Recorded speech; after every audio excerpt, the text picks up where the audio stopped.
Ashama daawwattoota keenya akkam nagaa fayyaa jirtu warraas qophii gabaabaa keenya dhiyeeffannee dhufnee isiniif qopheessine jirra.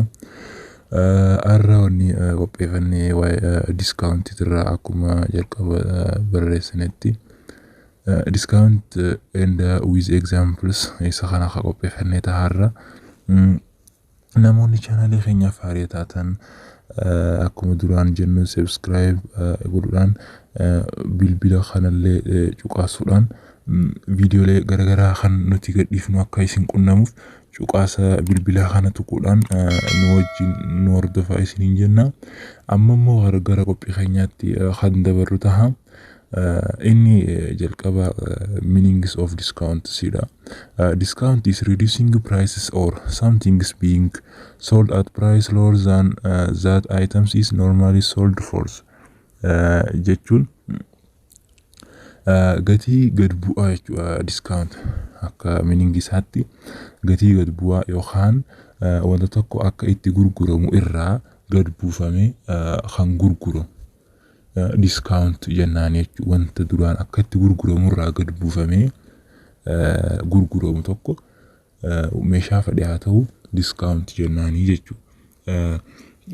Example is an examples of something is described as discount is purse sold for 50% of its normal price, or a store that focused on selling designers items at below market prices.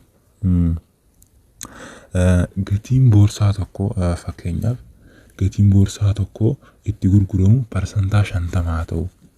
Parsantaa 50 meeshaalee dizaayineraa sanirraa boorsaa sanirraa jechuudha. Meeshaalee dizaayineraa santaanirraa gurguruudhaan gatii duraa irraa gad buusuudhaan gurguru. Parsantaa 50 sanirraa yeroo akka gad buufnu ta'u fakkeenyaaf parsantaa 50 erga jenne parsantaa 45tti gurguru. Parsantaa 40 akkasumas 35 akka waliigaltee agreementii keenyatti kan waltaane discountii kana wajjin dubbannu ta'a jechuudha. Boorsaan haala kanaan gurguramu discountii jalatti kan ramadamu ta'a jechuudha. Guyyaa qabameefitti gad bu'iinsaan sirriitti kan ilaallu ta'a waa'ee guyyaa itti kafalamuu fi san hunda. Meaning isaa kan biraa itti kan dabarru ta'u discounts refers to some amount reduction from original prices.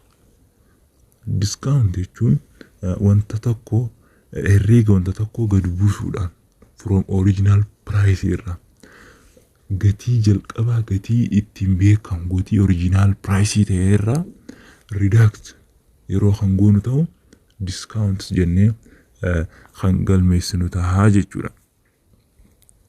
Amma gama type khanitti kan dabaru ta'a discounting kun bakka lamatti kan hiramu ta'a purchase discount and sales discount jennee addaan qooduu dandeenya.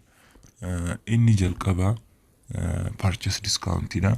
Purchase discounts is the agreement by the buyers and the sellers as to when payment to be made are called credit terms. Waliigalteen buyer fi seller jidduu kafaltiin kan godhamu yoo ta'e credit term jedhama jechuudha. Waliigalteen buyer fi seller jidduu jiru isaan lamaan jidduutti kafaltiin yoo kan godhamu ta'e yeroo isaatti yoo kan godhamu ta'e purchase account jennaan jechuudha. If payment is required upon delivery, the terms are said to be cash or net cash. Yeroo kafaltiin ergamutti yeroo isaa eeggatee yoo kafaltiin san dhufu maal jennee barreessina net cash or cash jennee kan barreessinu ta'a jechuudha. Yeroo kafaltiin yeroo jedhametti fakkeenyaaf guyyaa 10 duratti qarshii 1,400 kafalta jedhama. Yoo guyyaa san kan dabaru ta'e immoo akka waliigalaatti original price isaa 1,500 yoo kan ta'u ta'e 1,400 guyyaa 10 duratti yoo kafalteedha. Guyyaa 10 booda 1,500 akka fidamu godhama jechuudha. Inni kan if payment is made after certain period of period of time known as credit period. Yeroodha kafaltiin guyyaa jedhame irraa ture. Hajal qabaa guyyaa jedhametti jenne net cash jennaan. Kun ammoo guyyaa jedhameen alatti guyyaa jedhame irraa ture yoo kan dhufute credit periods jennee barreessinaa jechuudha. Inni kan if payment is due with 30 days, the terms are said to be net 30 days, which could be written as these styles. Guyyaadha yooniif kafaltiin guyyaa 30 keessatti kan kafalamu yoo ta'e net 30 days jennaan jechuudha. Kafaltiin guyyaa 30 keessatti guyyaa 30 walii qabame jechuudha. Fakkeenya yooniif akkas haa ta'u ta'e net 30 days jennaan akkanattis barreessuu dandeenya jechuudha. N over 30 jennee N kun discount rate ta'uusaa hubachuu qabna. Discount rate jechuun haga kafalamuu deemu hagam takka percentii meeqaatu irraa bu'uuf deema kan irratti ilaallu jechuudha. Akkasuma if payment is due by the end of month in which the sales was made, it could be expressed as this styles N over EOMs. Kafaltiin gurgurtaa kan guyyaa jedhame booda yookaan dhuma baatii booda kan kafalamu yoo ta'e erga guyyaa haganatti fidi jedhame guyyaa san dabarame guyyaa san dabre fakkeenyaaf guyyaa 30 jedhame guyyaa 30 booda yoo kafidamu ta'e N over EOM jennee barreessinaa jechuudha. Fakkeenyaaf asirratti yoo ilaallu ta'u 2 over 10 jennaan. 2 over 10 jechuun kudhaniin kun guyyaa 10 keessa yoo kafiddu ta'e parsantaa 2 siifiin gabbuusaa jedhamee kan irra walii galame jechuudha. Guyyaa 10 keessatti yoo kafiddu ta'e parsantaa 2 gatii original price irraa gad bu'umaaf meeshaa san fakkeenya jechuudha. N over the 30 jechuun akkasuma bakka lakkoofsaa N kana parsantaa hamma gabbu waliigaltee keessaniin kan achirra kaayyatanii jechuudha. Fakkeenyaan gana gad buunee kan ilaallu ta'a. Amma fakkeenya isaatti kan dabarru haa ta'u XYZ Corporation on October 11, 2006 purchased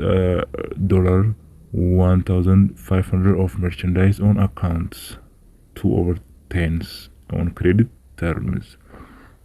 XYZ Corporation in October kudha takka irratti ni bite. Maal bite? Qarshii 1,500 bite jechuudha. Inni on accountidhaan bituu isaa ilaaluu qabna asitti. On cash hin jenne on account liqiidhaan bituu isaa asitti nu agarsiisaa jechuudha. Isa kana jalqaba kan October kudha takka dalaynaa jechuudha. Discount jechuun gaafa galchite booda kan hojjetamu. Discounting maallaqa erga galchite booda wanta hojjetamutu discounting. Amma transaction isaa jalqaba hojjechuu qabna kan October kudha takka. Akkasuma asirratti argitanitti October kudha takka ni bite qarshii 1,500 meeshaa 1,500 purchase akkuma kana dura dabarsinetti type sanarratti 1,500 from the debit side akkasuma on accounts or account payables 1,500 from credit side sitti barreessinaa jechuudha jalqaba. Erga akkana goonee booda discountii hojjannaa jechuudha. Purchase isaa namticha bite dura transaction isaa barreessineef achi booda guyyaa 10 jaalala guyyaa 10 keessatti yoo kafidu ta'e parsantaa 2 irraa hir'ata.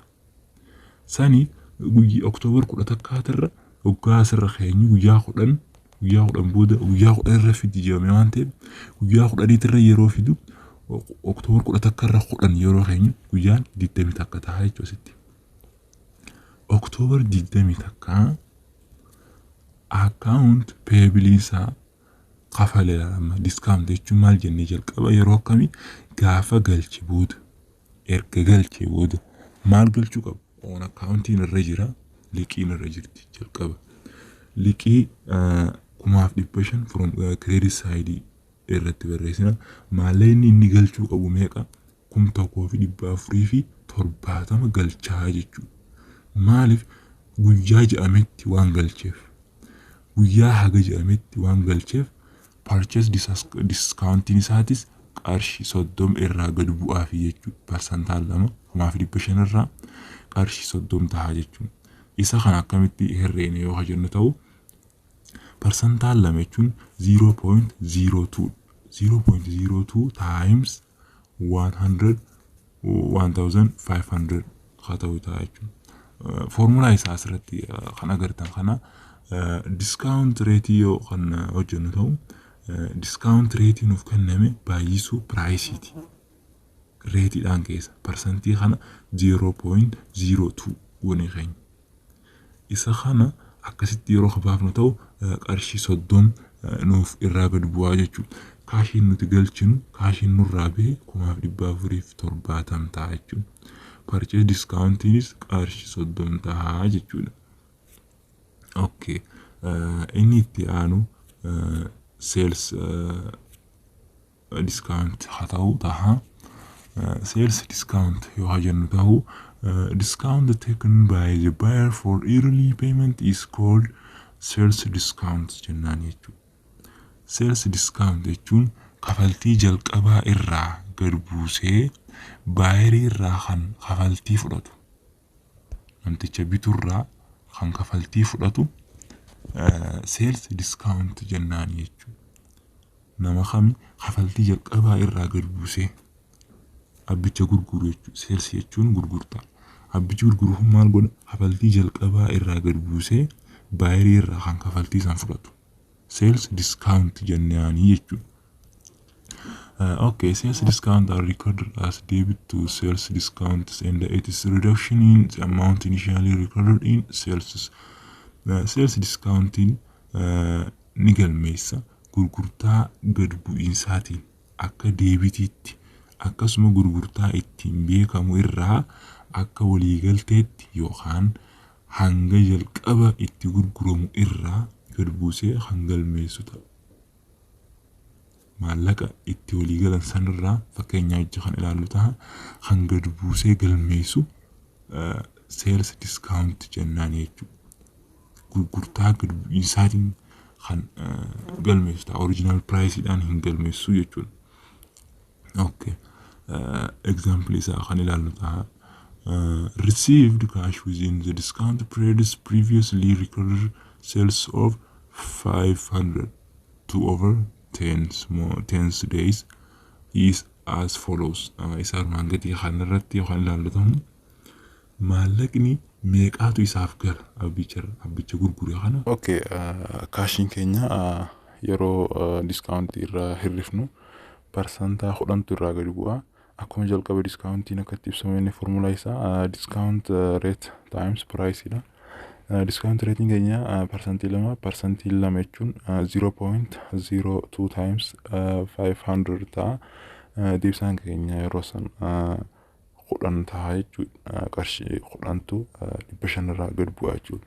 Yeroo san kaashiin qarshii 490 barreessina.